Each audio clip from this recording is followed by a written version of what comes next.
व्याख्यान वेदी पर विराजमान हमारे प्रेम गावा जी, हमारे मित्र और चेतराम सैनी जी और बहुत ही सुयोग्य पिता की सुयोग्य संतान संस्कारवान भाई दुष्यंत बादल जी, अविनाश आर्य जी, सनी आर्य जी और हमारी बेटी, पूरा परिवार दयानंद ब्रह्म महाविद्यालय से हमारे बीच में ब्रह्मचारी वृंद, जहाँ तक मेरी आवाज़ जा रही है सभी प्रबुद्ध श्रोतागण और समाज के सभी पदाधिकारीगण,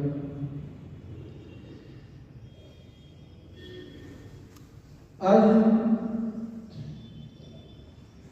सत्यार्थ विकास में पढ़ रहे थे कि व्यवस्थाएं किस प्रकार की, राज व्यवस्था, समाज की व्यवस्था, परिवार की व्यवस्था, अनेकों प्रकार के जो विभाग हैं उनकी व्यवस्था किस प्रकार की हो, ये महर्षि स्वामी दयानंद जी ने सत्यार्थ विकास के षष्ठ सम्राट में, छठे सम्राट में, राजा का कर्तव्य क्या है, राजा कैसा होना चाहिए, ये सारा वर्णन अभी हम बता रहे हैं। आज जो अराजकता फैली हुई है, ना तो प्रजा राजा का विश्वास करती है और ना राजा प्रजा। राजा को अपनी कुर्सी की चिंता है और प्रजा को अपनी चिंता है। प्रजा को भी धन की चिंता है, अपने परिवार की चिंता है।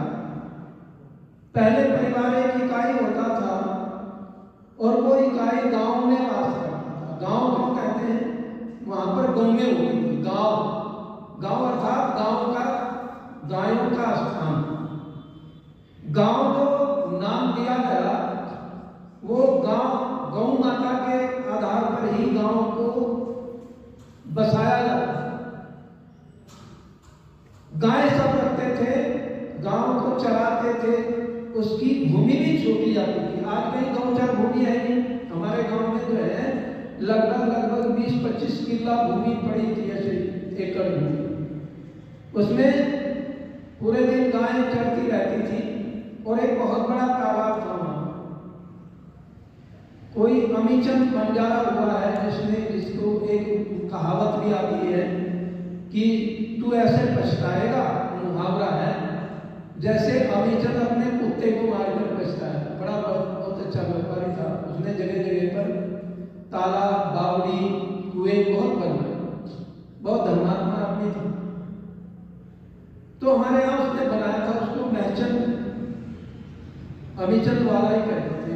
उस प्लाट का बहुत बड़ा जंगल था, गाय चलती और गायों में रहने वाला, गांव में, गांव यानी गांव के गायों के साथ में रहने वाला व्यक्ति बड़ा सुखी रहता था, स्वस्थ रहता था, निरोगता थी, क्योंकि दूध पीते थे। हमने खुद देखा है, हमारे घर में 4-5 गाय थी और इतना दूध होता था तो बिकता नहीं था दूध पूरे गांव में। एक मुंशी राजाराम हुए तो हम छोटे छोटे थे, एक इद्दू तेली नाम का एक व्यक्ति था जो दूध खरीदना शुरू कर दिया उसने। एक दिन उसको देख लिया, वो दूध खरीद रहा था कई दिन से। जहां हमारा घर है उसके सामने मुंशी राजाराम जी का मकान है। वो बड़ा आज समाज से बड़ा संबंध रखते थे, ऋषि दयानंद के अनुयायी थे और हमारे आज समाज गांव के प्रधान भी रहे। उन्होंने उसको देखा तो कैन लटकाई हुई थी। अब ये जो दूध लेकर के आ रहा था वो रास्ते में मिले मुंशी राजाराम जी, उनको मुंशी जी के नाम से ही जानते थे ज्यादातर लोग, जाट परिवार से थे। उन्होंने कहा तू क्या ले रहा है इसमें? कहने लगे जी ताऊ जी दूध ले रहा। दूध कहां से लाया? ये कई घरों से लाया। किस किस के से लाया बता। उसने कहा जी उसके से लाया हूँ, सैनी के परिवार में से लाया हूँ, रामेश्वर सैनी के से लाया हूँ और चौधरियों के भी नाम गिनवाए, कुछ हरिजनों के गिनवाए, कई घरों से लाए। कितना दूध है इसमें? उसने कहा इसमें 50 किलो दूध है। कितने का है?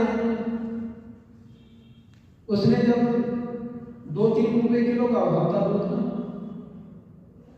उसने बता दी 100 रुपए का है 50 किलो। उन्होंने 100 रुपए अपने बटुए से निकाले, अपनी थैली से, कपड़े की थैली रखते थे उसमें से निकाल करके उसको दिए कि ले 100 रुपए, और इस दूध को जो बैलों की खोर है उसमें डाल, जो पशुओं के चारा डालने की होती है, खोर बोलते हैं हमारे यहाँ उसको, इसमें डाल। वो हिचकिचाया कि नहीं ये पैसे मिल रहे हैं, डालकर डलवा दिया। और वो अपनी बैंक की खुली रखते थे, एक तरफ से मुड़ी हुई ऐसी, ये तो देख रहा है ना। अगर हमारे गांव में दूध खरीदने आ गया ना तो तेरे बदन पे चमड़ी नहीं छोड़ने, सारी खाल काट दूंगा तेरे इससे डंडे से। हमारे बच्चे क्या पिएंगे दूध? तू तो दूध खरीदना शुरू कर देगा, लोगों में लालच आएगा, सब लोग बेचना शुरू कर देंगे, बच्चों को कहां से मिलेगा दूध? तो दूध को बंद करवा दिया। ऐसे लोग होते थे यार समाज से जुड़े हुए। और बड़ा सुंदर गीत लिखा है हमारे यहाँ के उपाध्याय थे प्रसादी लाल, बहुत अच्छे उपदेशक थे आर्य समाज के। आइए उन्होंने एक भजन लिखा था, मेरे याद आया।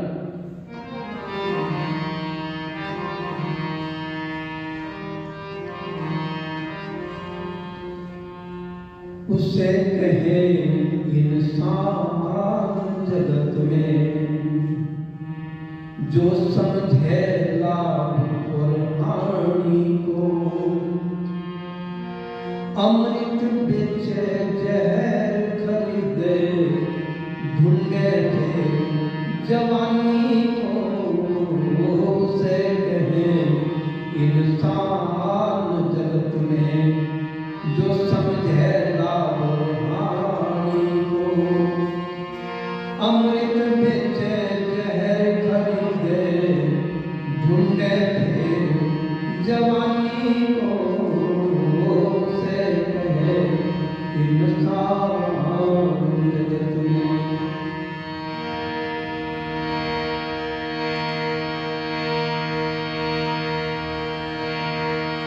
लिए यशोदा गोदी कृष्ण को, बैठी लाट लगाने को, चूल्हे ऊपर दूध उफड़ गया, दौड़ी उसे बचाने को। पटक दिया कृष्ण को जमीन पर, देखो बच्चे आने को। समझ गए नंदलाल अनोखी चीज यही है खाने को। समझ गए नंदलाल अनोखी चीज यही है खाने को।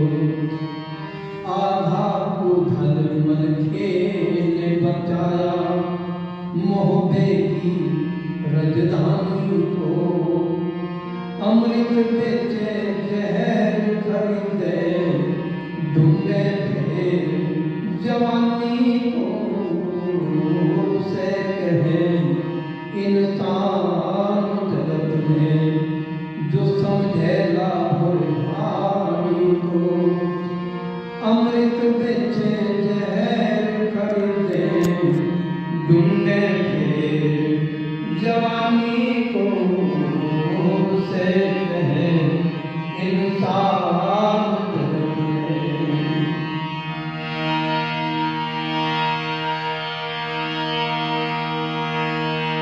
माँ तो कहा करती थी कि संसार में तेरे से प्रिय मुझे कोई नहीं है।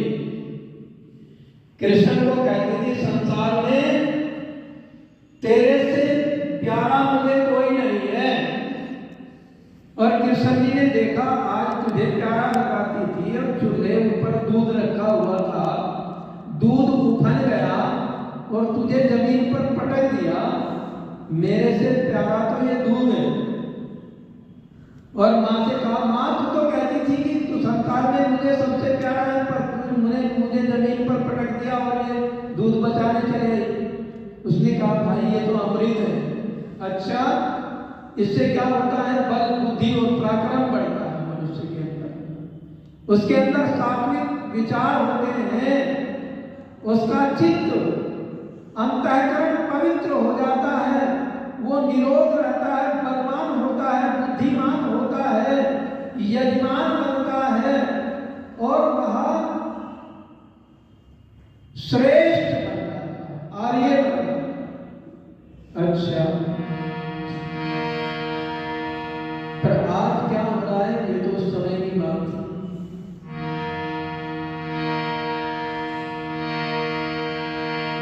कृष्ण जी उस अमृत को रोज सवेरे खाया करते, ऐसा कहते हैं भीम युद्ध में हाथी ने घुमाया करते। इसको खाकर वेद पढ़े औरों ने पढ़ाया करते, विद्या पढ़ के बल को बढ़ा के वो मौज मनाया करते।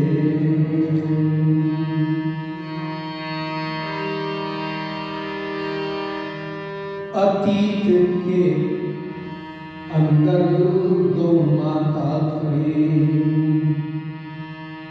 अतीत के अंदर गौ माता की रक्षा यहाँ निभानी।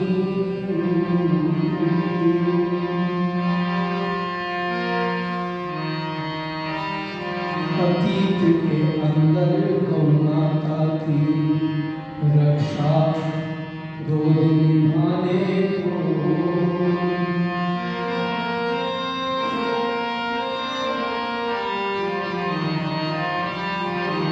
उसे कहे इंसान जगत में जो समझे लाभ हानि को।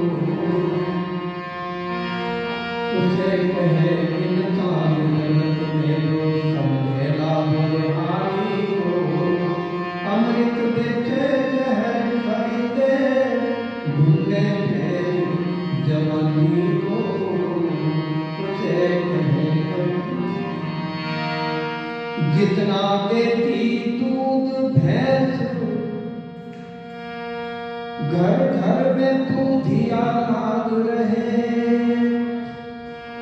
जितना देती दूध भैंस, घर घर में दूधिया लाग रहे। सारा दूध माप के ले जाओ, वहाँ नहीं दूध के झाग रहे।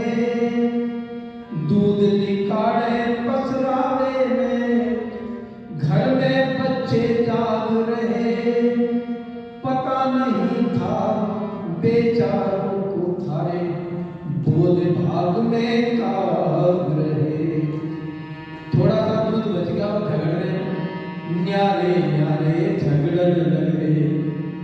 दे रहे दोस्त किसानी को, अमृत बेचे जहर खरीदे ढूंढे जवानी को। उसे कहे इंसान जगत में जो समझे लाभ हानि को। अमृत बेचे जहर खरीदे ढूंढे जवानी को। उसे कहे इंसान जगत में। उसी अमृत के बदले में बापूजी ने कुछ नोट लिए। उसी अमृत के बदले में बाबूजी ने कुछ नोट लिए। झट ठेके पर पहुंच गया, दो तीन साथ में बोट लिए। पी पी दारू दे गाली झगड़े कोट लिए, सीधे बाबू जी घर आए, हाथों को सोटन सोट लिए। आज नगर और कस्बे शहर बिगड़ गए, नगर और कस्बे शहर बिगड़ गए, भूले चाल पुरानी को, अमृत बेचे जहर खरीदते, ढूंढे थे जवानी को, उसे कहे इंसान जगत में जो समझे लाभ और हानि को, अमृत बेचे जहर खरीदते, ढूंढे थे जवानी को, उसे कहे इंसान जगत में।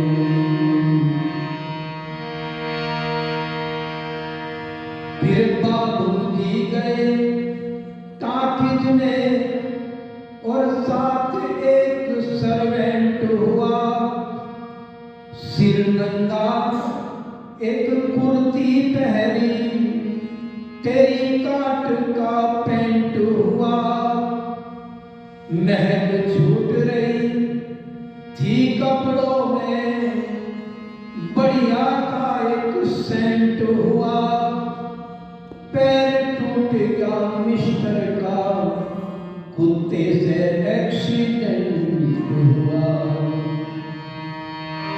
पैर टूट गया मिस्टर का, कुत्ते से एक्सीडेंट हुआ।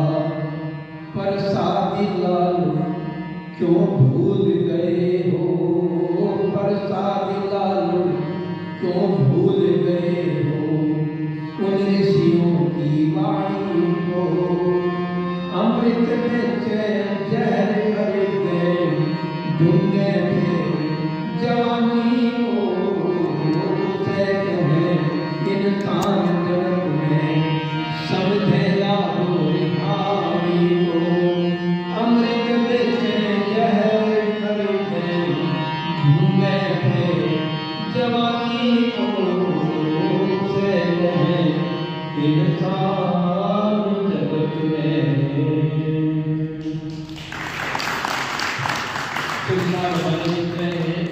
अश्वनी जी भी आए हैं, जिनका भी बहुत बहुत धन्यवाद।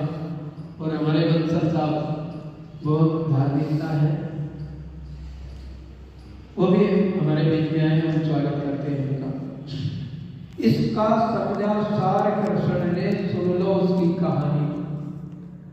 वो बीच की कड़ी थोड़ा सा मैं भूल गया था, तो इसके सार को समझा भगवान श्री कृष्ण ने। लोग उसे चोर बताते हैं और जार बताते हैं।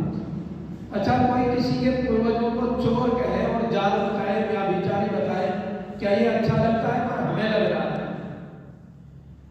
रावत साहब जी का स्वागत करते हैं, धन्यवाद। हमारे मंत्री जी भी पधारे हैं।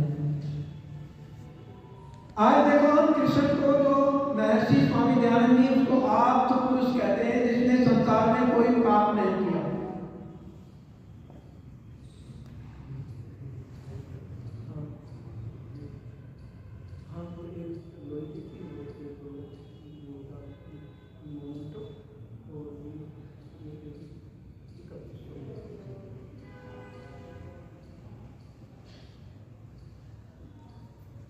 हम उनको जो है चरित्रहीनता का लांछन लगाते हैं कि वो तो व्याभिचारी थे, औरतों के कपड़े उठाकर पेड़ पर बैठ जाते थे, एक एक को कहते थे आओ अपने कपड़े ले जाओ। तो किस प्रकार का चरित्र दर्शाते हैं ये कथावाचक और लोग जो है उनको सुनते हैं, हम सुनते हैं उनको बैठ करके, हमारे परिवार के लोग, बेटियां, इतने प्रकार की अभद्र टिप्पणी उनके ऊपर करते हैं कि शर्म को भी शर्म आती है, पर इन लजमारों को शर्म नहीं आती। और हमें कहते हैं तो कृष्ण जी को मानते ही नहीं। अरे कृष्ण जी को सही रूप में मानता है तो आज समाज मानता है उनको। आप पुरुष लिखा महर्षि स्वामी दयानंद जी ने, जिसने जीवन में कभी कोई पाप ना किया, ऐसे भगवान कृष्ण को लांछन लगाते हैं। नंद बाबा के यहाँ 1.25 लाख गायें थी। नंद उसी को कहते हैं जिनके यहाँ 1 लाख से ज्यादा गायें होती, ये उपाधि होती है। 1 लाख गाय जिसके घर में, उसको उपाधि मिलती थी नंद। बहुत सारे नंद हुए। हम देखें तो अपने उपनिषदों के अंदर बहुत सारी कथाएं आती हैं, और भी बहुत सारे ग्रंथों में जो है गोपाल का नाम आता है। पर भगवान कृष्ण को गोपाल कहते हैं क्योंकि उनके जो बाबा थे, नंद बाबा, उनके यहाँ 1.25 लाख गाय थे, और जिनके घर में 1.25 लाख गाय हो वो माखन चुरा करके खाए, ये तो बात जचती नहीं। कैलकुलेट करो आप, अगर 1.25 लाख में 50,000 भी गाय दूध देती होगी, और 50 भी ना लगाओ, 25,000 देती होगी, चलो 25 को भी छोड़ो, 10,000 गाय तो देती होंगी 1.25 लाख में 10,000 गाय दूध, और वो 1-1 लीटर दूध भी देती होंगी, तो 10,000 लीटर दूध हो गया एक दिन का, और दोनों समय का लगाए तो 20,000 लीटर हो गया। भला उसको जो है चोरी करने की आवश्यकता है क्या, दूध की या दही की या माखन की या घी की? उसको जो है मनिहारे का भेष बनाया, शाम चूड़ी बेचने। और अभी मैं मजे की बात सुनाऊं आपको एक। मैं एक शादी में गया, मैं पूछ रहा था शाम से अभी 8-10 दिन हुए। ये हवेली है, हवेली इसमें अपने दिल्ली रोड पर झांसी के और हिसार के बीच में वो टोल प्लाजा से थोड़ा आगे निकले, तो मैं गया वहां पर। आकर्षण का केंद्र बना हुआ था एक लड़की जो थी छोरी, वो चल रहा है लड्डू गोपाल, लड्डू गोपाल, और वो इतना आकर्षण का केंद्र बना, उसने सोने का बनवाया 2 करोड़ रुपए का। उसका वो पालना जो भी है, मतलब उसमें इतना लगा, इतना आकर्षण बना रखा था उसका कि वो 2 करोड़ रुपए का बना, और उसने जिद की कि 2 करोड़ रुपए का बना के दो मुझको। और वो जो है मतलब 2.5 किले जमीन बेच करके बनाया उसने बेचारा। पति को डिमांड पूरी करनी पड़ती है, लोग कहने लगे नहीं नहीं घर में पत्नी आए, तो वो बनाया। और एक नई कहानी सुनो, जो चारों वेदों के विद्वान थे और गुरुकुलों में शिक्षा उन्होंने प्राप्त की, और उसका जो है सोशल मीडिया पे आ रहा था, उसका एडमिशन कराया कन्वेंट स्कूल में, इंग्लिश के स्कूल में, मतलब उसका एडमिशन कराया है लड्डू गोपाल। और बाकायदा उसी प्रकार से प्रक्रिया सारी, गाड़ी का जो है किराया, गाड़ी लेके जाती है उसमें, और वहां से उसको फीस दी जाती है पूरी, उसके रहने का प्रबंध वहां पर। तो उसको देखो क्या दुनिया का कैसा दिमाग खराब हो रहा है कि लड्डू गोपाल को उसने जो है एडमिशन कराया स्कूल में।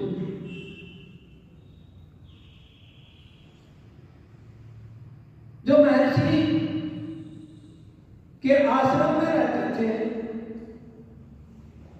और वेदों का स्वाध्याय किया, वेदों के स्वाध्याय करने के बाद में इतना बड़ा ग्रंथ गीता लिख दिया, तो क्या वो छोटी बुद्धि के व्यक्ति थे?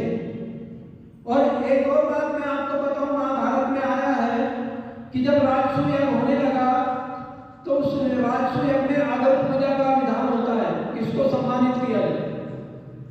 तो भीष्म पितामह कहते हैं कि कृष्ण जैसा चरित्र आज के संसार में नहीं, मतलब पूरी दुनिया में उस जैसा चरित्र नहीं है, भीष्म पितामह कह रहे हैं।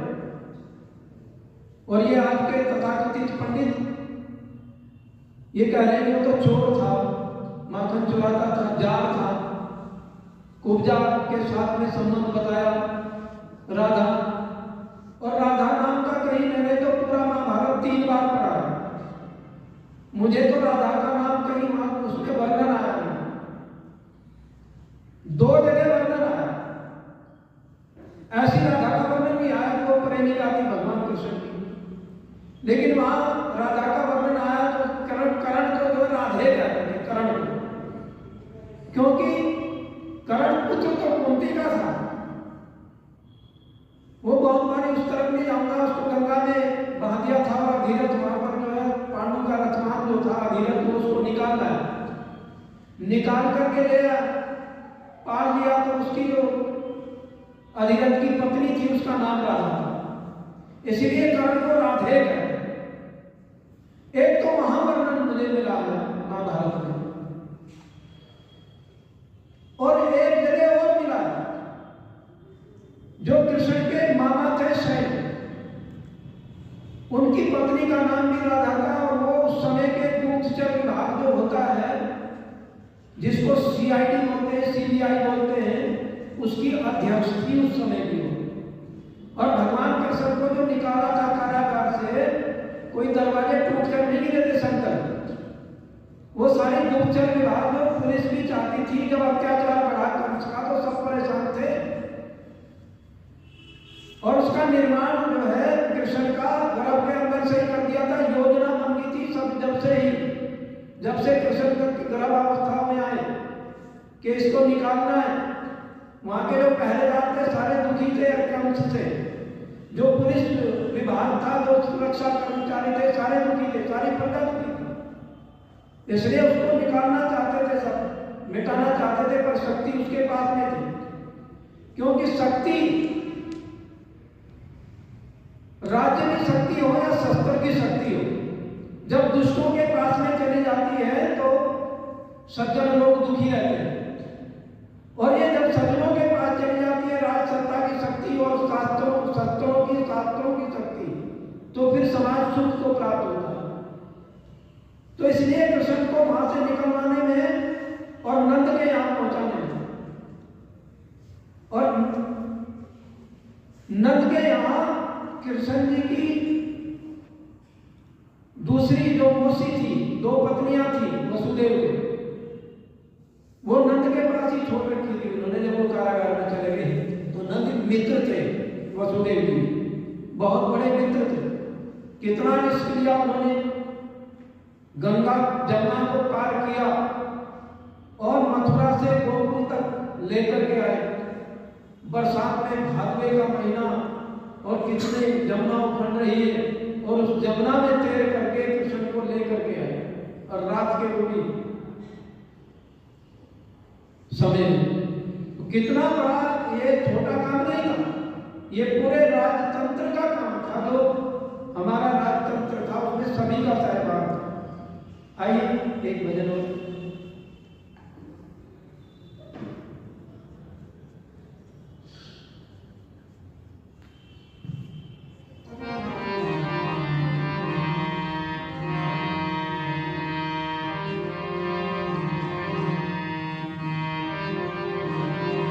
ये तो महर्षि स्वामी दयानंद जी भी दे रहे हैं।